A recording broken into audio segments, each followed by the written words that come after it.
Welcome back to Franchise Hockey Manager 10 with the Pittsburgh Penguins. If you were last with us, you would have seen that we had a 60-win season last season, but we ended up losing ultimately in the first round.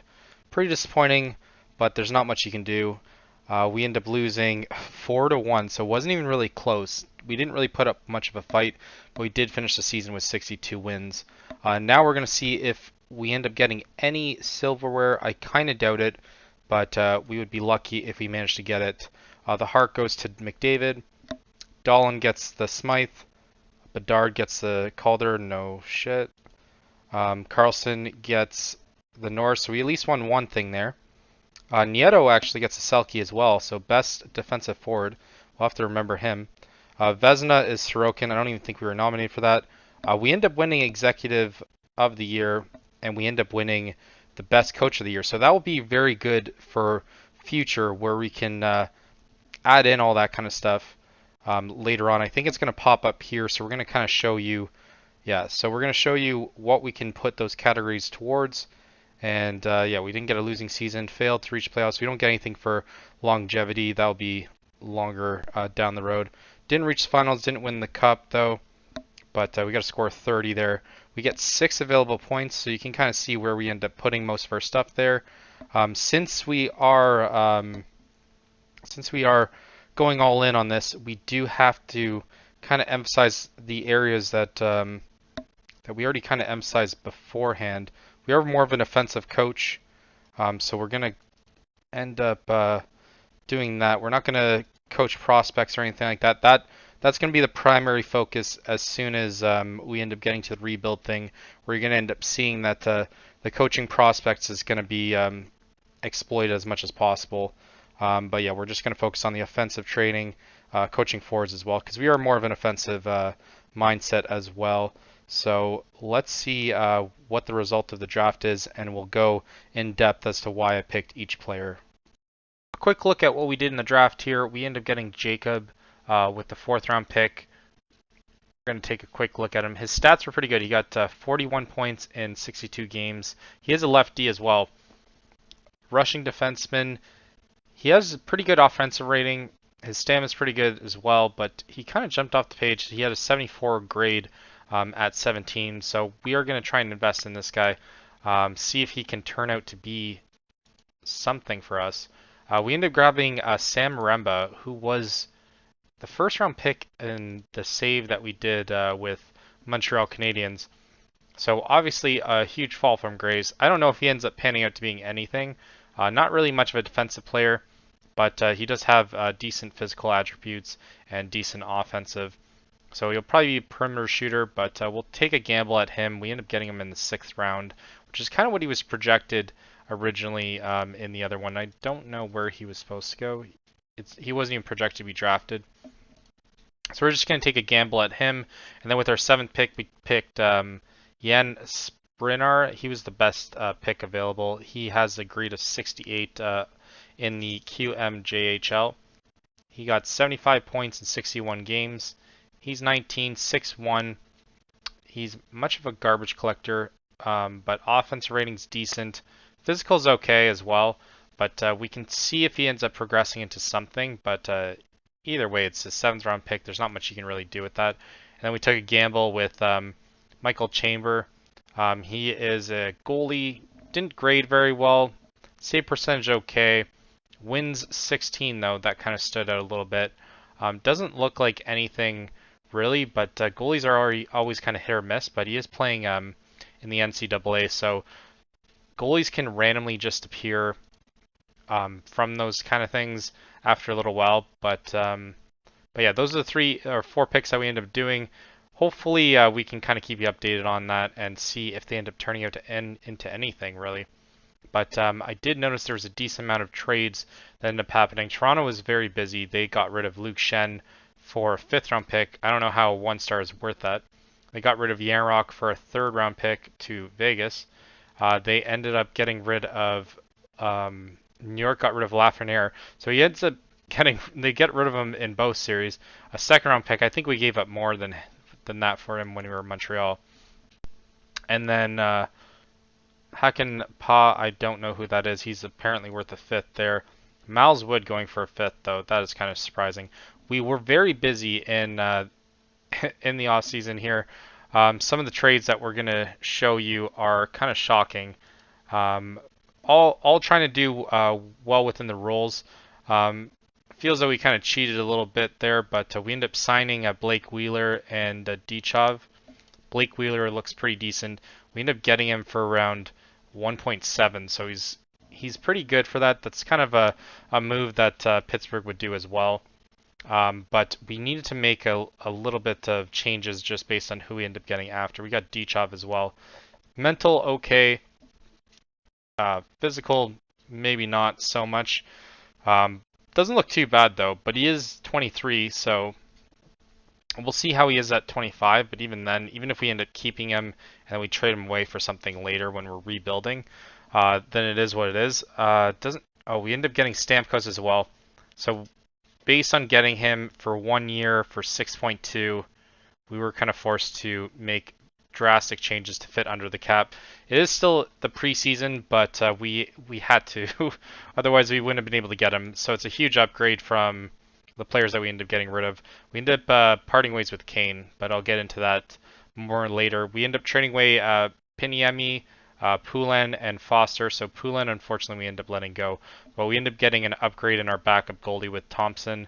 We ended up getting Brown as well. I wouldn't mind seeing him being our center. He might even slot into right wing, but decent grinder. I do like his defensive rating there, so a decent player for us. A little bit slower than what I would normally wanted, but it is what it is. We ended up getting the rights of Hemming as well. That was just kind of like the kicker in it. Looks like he could be a 4-star, but that's why I feel as though I kind of cheated a little bit. But rights, as long as it's not the primary focus of the trade, I feel as though it's okay because why miss out on any little extra thing that we can get in a trade? So we end up getting Stamkos. We end up getting Protokar, who doesn't look like he's going to be anything, but he's 19, so you never know. He could progress into something that we might use later, especially when we're rebuilding. And then we ended up getting rid of Smith for Borgen, so it was just more of a cap dump. I think he was 5 million, so we had to part ways with him, or 4 million. No, 5 million actually cap hit. 4 million we had to part ways with him. We ended up doing the mock lines that we're going to do for the season, so we did have to part ways with them. We ended up getting a 7th round pick, so we're going to obviously either forfeit that pick or we're going to get rid of it before the end of the season. So that it's kind of was forcing the trade offer. We didn't really have a choice. We could have possibly taken out of, but I don't think they really allow you to renegotiate in it. And then we ended up getting a 4th round pick as well here that we're going to obviously void as well. We ended up then trading away Pedersen and Hinestroza and Protokar for a second, or with 2 seconds for Newhook, the rights to Pearden. We ended up getting him in Montreal, so it's kind of interesting that he ended up getting traded with him. But the main focus was Newhook. We really want the power forward here. He can slot in either at center or left wing, so we don't mind that at all. And we got Hudson as well, so we got the rights to those 2 players. Then we end up getting Olofsson and another Olofsson, weird, for Kane and Drew O'Connor. So none of these players are going to play for us, and we're just going to get rid of the 4th round pick. O'Connor was just more so just an add-in, and then we end up signing Ski. We end up getting him for just under 3 million, so 2.88. So a little bit of a discount from what we were playing Pedersen. Pedersen was making around 4 million, so we ended up getting him a little bit cheaper and a little bit longer and a little bit better. So those are the trades that we end up doing throughout the off season, and a quick look at what our lines currently look like. I think I might want to actually redo it, but I feel as though it's pretty straightforward here. They have Stamkos as taking over Crosby, which seems kind of stupid. Raquel there, Blake Wheeler. I had it properly before, so I don't know why it messed that up. Newhook's going to come up here, and Kopanen's going to come here. So that should be pretty much what it is. And then we'll just do the create lines. Ah, shit, I did again. So we'll we'll end up swapping that back. I meant to do AI set roles there. So we'll just do it real quick. It doesn't really take that much time. Kopanen and then Raquel for Wheeler. So Wheeler slots in at the bottom there. And then yeah, the roles are all pretty realistic. I don't like the screener thing, but we're gonna probably have to make do for it for right now. We have Wheeler, Kopanen, Brown as our fourth line. You have Nieto, Newhook, and Raquel as our third. You have McTavish, Malkin, and Stamkos. That's gonna be a deadly line. And then you have Gensel, Crosby, and Rust. Ski and Carlson, Korchinski, and Letang, and Smith and Spence are our defense. So Korchinski is the only one that's really suffering from Ski being on the roster. He is probably our best. Yeah, he's our best lefty clearly. Yeah, Oh, I actually have Korchinski a little bit higher, so I might end up swapping throughout the season. You never know. It's probably just based on matchups. But even if you look here, minus the Kraken thing, we only have a fourth, a fifth, a sixth, and a seventh. So one extra pick than what we did last season, I think. But yeah, we'll get rid of that Kraken pick, and then we'll start the season and see how well we can do early on. So jump to opening night and season preview time. We are currently favored. I don't know why we're favored, but apparently we are with the recent acquisition of Stamkos. It makes us the most likely team to win, but I kind of doubt that. I'm wondering if we can have the same kind of success that we had last season as well, just at least in terms of the regular season. And then we have Carlson, who could be one of the top defenders as well. He's always been a top defender. I don't know why they kind of snuffed him last year. But quick look at what we end up doing just to kind of show full transparency. We then trade away the 4th round and 7th round pick to Anaheim for Lyubushkin, who's never going to play for us anyways. He's just going to end up sitting in our AHL for the foreseeable future. I think it's only a 1-year deal that he has anyways. But this is our roster for the opening night. We are currently just below the cap by around 500K. Which is why Boliveau and Pickering are on our roster right now, and then we have Borgen as well. Borgen's the player that we end up getting. I'm surprised that we're even keeping him up, but doesn't look like we're keeping up too many in terms of forwards, so you might even want to look at grabbing something maybe midway through the season and see if we can grab any of these free agents that might not command too much money. Even Carter's still there. But I'd probably be looking more so at Duclair or Tatar, possibly for just speed as well. Tatar might actually be a decent pick. How much does he want now?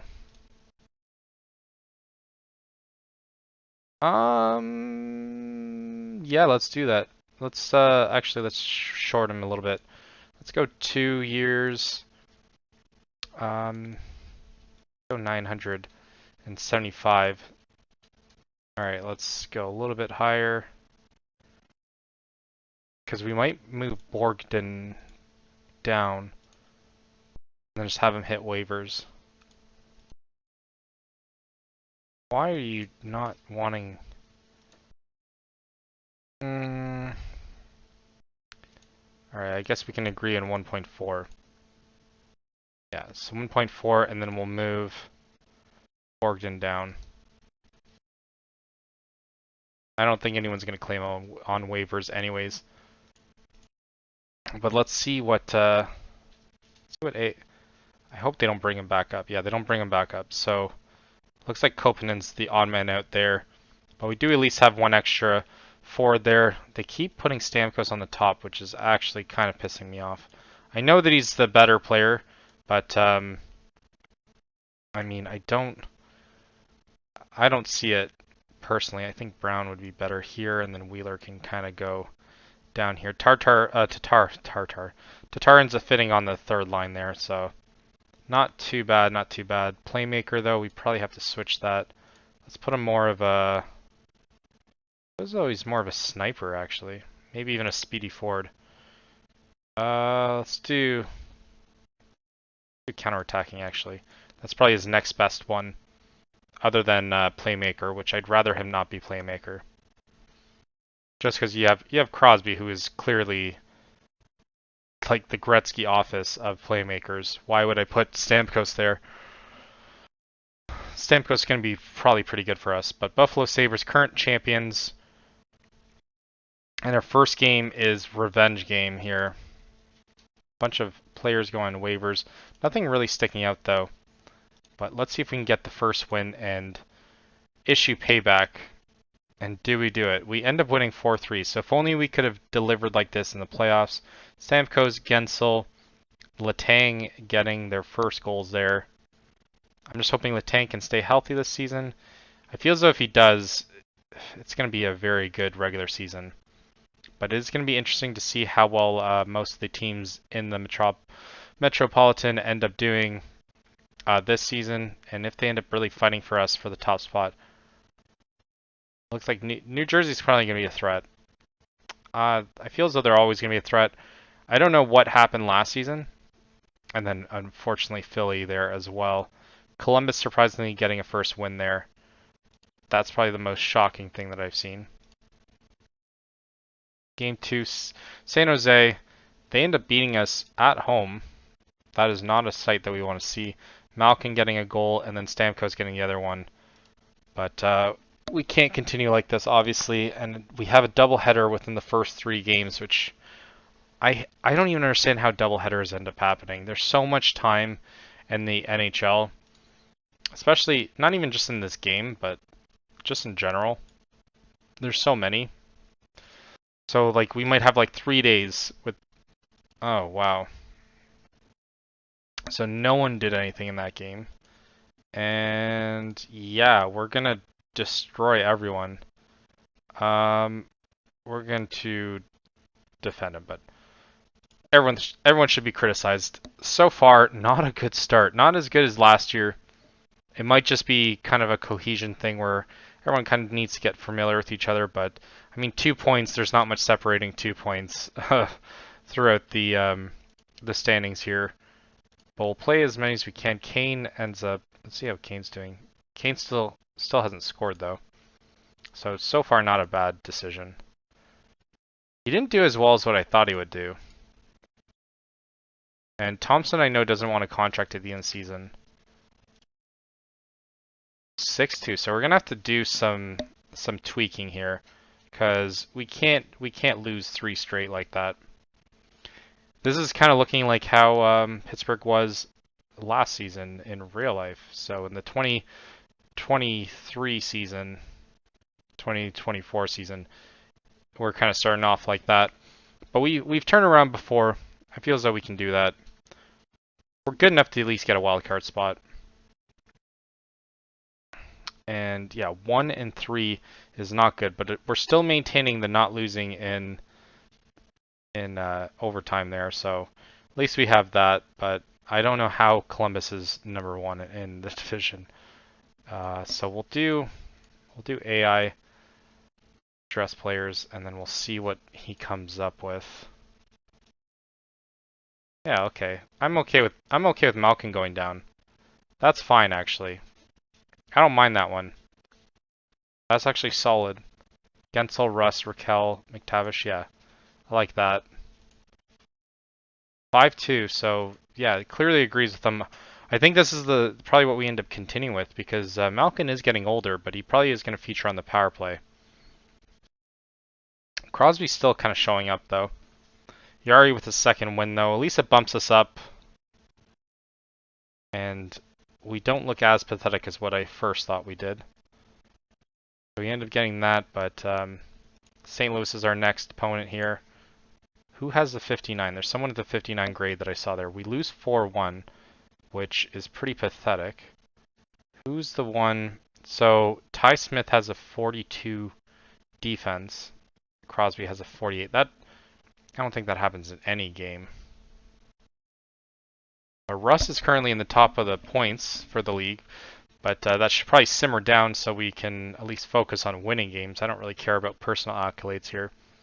Looks like Columbus at least going crashing back down to earth, but we do have an extra 2 games, so we're getting all the games at the very beginning, which is not ideal for me. 6 games. I'd rather have less games than anything, and then be able to kind of build up from it. But we'll see if we can win this one and shake it off. 4-3 loss. No points for that. Crosby getting his 5th and 6th, and McTavish getting his 2nd, but nothing right home about. But granted, it was against Sabres, so I mean, take that as you will. We do face Calgary coming up, and then a doubleheader against LA right after.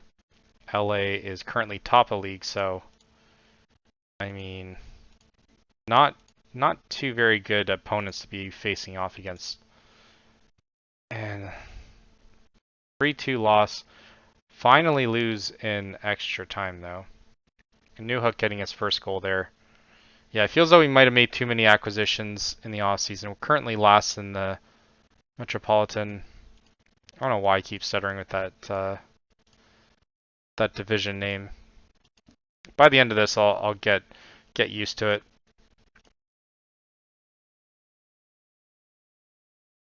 Yeah, at this point, I don't care who plays where. Thompson's not doing very well in terms of goals, except for now. We end up winning in overtime, so we end up losing in overtime, then winning in overtime right after. McTavish, Stamkos, Carlson, and then Ty Smith getting it as well. We did extend Crosby, so there is good news with that. We ended up extending him for, I think, 2 more seasons, but he's probably going to retire before that. But if he kind of continues the way that he's going, we should be pretty decent with that. But he is still going to be the focal point of this offense, despite Stamkos coming on. But, I mean, it would be pretty stupid not to take Stamkos at this point. But let's see if we can manage to at least... What are they doing? Okay, that's weird. I don't know who they brought up. New Jersey, so this is an important game here. And we end up winning it in regulation as well. Rust, Patrick Brown getting his first goal there.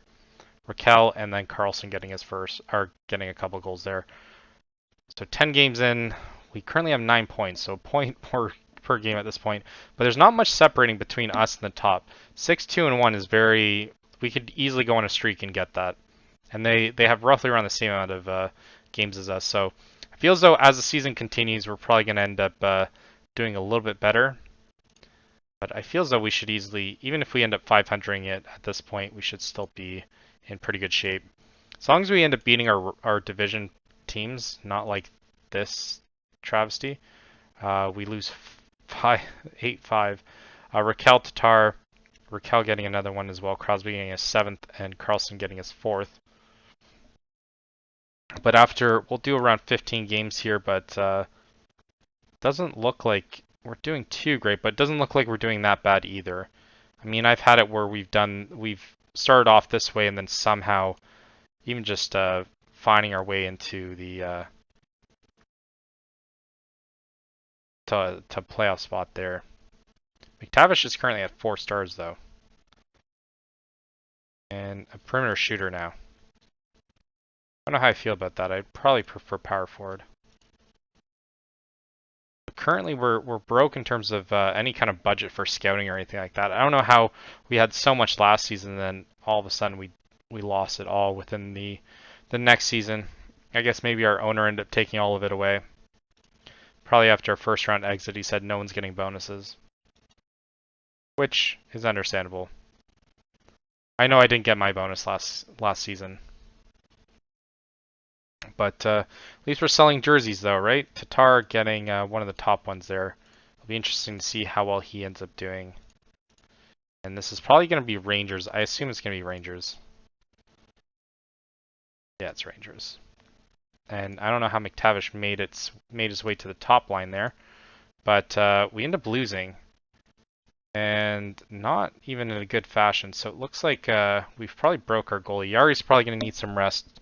8.53 save percentage is abysmal. So you might even go through the lengths of bringing up our old goaltender there. See if he can spark something here. But currently we're 3 points away from Devils, which is around a win and an OT loss and them not doing anything. So doesn't look good. We're not even close to a wild card spot there. But Kraken not doing much better with all the trades that we end up doing. Toronto, I mean, as long as we finish above Toronto, but we might have to make a pretty crazy trade if we can't manage to get this figured out. And let's see what they did here. They have Stamkos on the top. I don't know. Well, I guess a former team. I'll agree with that actually. 8-2, pretty dominant though. Rust, Bolivo, Stamkos getting a goal. Raquel getting one as well. Rust and Smith there. Crosby still top 5 though, or top 8 in terms of goals there, which is kind of shocking. He's not really the goal scorer type, I'd say. He's more of an assist guy. But I guess that's all you can really do. So we'll play these last 2 games against Ottawa and then Buffalo. Again, you see the amount of time between the 2 games, and there's no reason why we need to have a back-to-back here.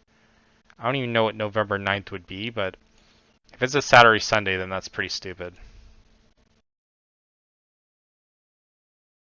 But I think we're going to put in Thompson first. I don't know why, I just have a gut feeling here. 5-2 win. So we get Carlson gets a goal, Stamkos, Smith, McTavish, and Russ there. And we face Buffalo right after, the former champs, but it does bump us up a little bit here. Granted, we do have that extra game, and then now we're bumped back down. But everyone's kind of, there's not really any team that hasn't really played as much, so I guess it kind of levels it out a little bit. But I know when we do AI setup organization, it should put in our goalie there. Crosby at the top now. And 4-3, so we managed to end up winning on our 15th game of the season. And let's see how well the players are doing. Newhook getting us 3rd there too. That's a nice sight to see. But currently 15 games in, it looks like we... Okay, well I guess we did at one point have a wildcard spot, but still very much so in contention. So all we really need to do is go on a run here. And even this New Jersey game that we end up playing, if we end up beating them, we should be in good shape. But we'll take a look at how well our players have been progressing throughout this season. And then we'll move up to the trade deadline for next episode. And hopefully record this one because it was pretty bad not recording everything and just end up missing out on so much. But it was a pretty good start for us, and for whatever reason, it's taking forever for this to sim. So I'm gonna hit escape here. I don't know, it kind of did the same thing around last season at this exact time. It's kind of annoying. And now it finally registered it, but it's probably gonna go... Yeah, I'm not too sure what's happening. We'll take a look at how all our players have been playing and see if anything really shocks us. So Koppanen, when he's played, is a 56, Brown is a 59, and Korchinski is a 59. So they're not doing too great. Even Wheeler's not doing that great either, and he's played a decent amount of games. Korchinski at least has the 5 points. But in terms of overall points, Rust is in the lead with 17 in 15 games. You have Stamkos with 16 and 15, Crosby with 15 and 15, Carlson with 14 and 15, Gensel 13, Malkin 11, Letang 10, McTavish 10, and Spence here with 7. Tatar also getting 6. And then there's not really much to say after that. We'll take a look at the goalie, see if anything surprises us. Yari is currently 880. So we got to do something to change that. He might even lose his starting role at this point. 880 is definitely not good enough. 3.75. Granted, Logan Thompson not doing much better. So it might not even be their fault. It might be just our defenders. Which makes sense because our defenders are pretty bad. So we'll end up probably making an adjustment there. We're going to probably have to sign someone on defense. Let's see if there's anyone available here. Not really anyone, so we might have to trade or get someone like Lindgren here. See if we can actually get him. That seems high.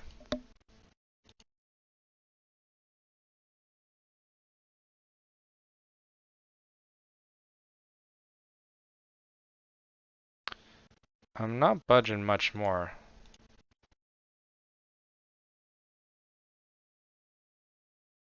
Oh no, we'll just leave it there. See what ends up happening. Yeah, it still is an open offer though. Oh no, it's not an open offer. Okay, so we'll end up having to look at it later and then see if we can get him for a little bit cheaper. But that's it for this episode. Hopefully we will see you in a much better spot in the standings. But thank everyone for watching, and until next time.